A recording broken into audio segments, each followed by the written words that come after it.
All right, everybody, it's quitting time. I'm in my truck. It's freezing. I'm not going to let it warm up. I'm going to start driving it, but I will not turn the heater on until I get a little temp in this car. So there's a lot of debate about doing this. I'm going to tell you, you don't need to sit and let your car warm up. You can get in it and drive. Don't turn your heater on because it will take longer for it to heat up. So Caleb and I were talking at the counter. I was like, wow, this is a good video to make. When people buy a car that they're not familiar with, right? Or buy any car, new or used. So we'll just say used for the most part. When people get behind the wheel with another passenger they don't know or a used car salesman, they're not really driving the car. They're driving it, but they're not really driving it like they normally would drive it. They're being proper, they're following the speed limits, they're obeying the laws, they have their seatbelt on, they're not smoking weed or drinking, they're not smacking their kids around, they're not laying tires from traffic light to traffic light. They're basically on their best behavior. My advice is you should do both. You should drive normal, and then you should drive it like you stole it. Because if there's something wrong, it typically will show up. So if the engine's low on oil and you're driving it like you stole it, it's going to throw a rod for you on the road test, that's for sure. If it's low on coolant or another problem like that, it's going to overheat. So if you just drive it around the block and drive it real easy, you're not really getting a road test. So I say you should do both road tests. You don't know the car, you don't know the product, you're not sure if you like it or not.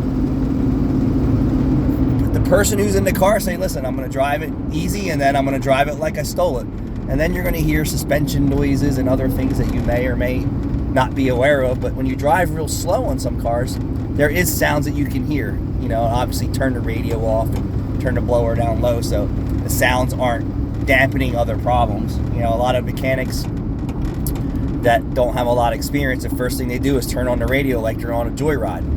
No, dum-dum, turn the radio off. Your job is to find things wrong with the car. So, especially when I get in the car with a customer and they're like, hey, can you hear this noise? I'm like, I got to turn the radio off. I got to turn the blower down. Get off your cell phone so I can hear the car. My sensory has to adapt to the surroundings. So, my opinion is drive it easy and don't be afraid to drive it like you stole it with someone in the car. You really need to know if there's something up. And I feel that some buyer's remorse comes from that too. Like, you know, I bought this car and I didn't really drive it. You know, I went to the dealership and spent 30 or 40 or 50, 60, 70, 20, whatever thousands of dollars it is on this car. And I only drove it for 5 minutes. I didn't really drive it like I normally was. And I don't like this car. I don't like this. I don't like that. And they've already signed the paperwork, right? And then they have to adapt to it because they're committed. Same thing with buying a used car. If you don't get in it and drive it like you stole it. All right, so now my temperature gauge has a little bit in it. I'm going to turn on the heat now. Bam! So that's it. That's how I do it. I mean, it's like 10 degrees in Cinnaminson right now.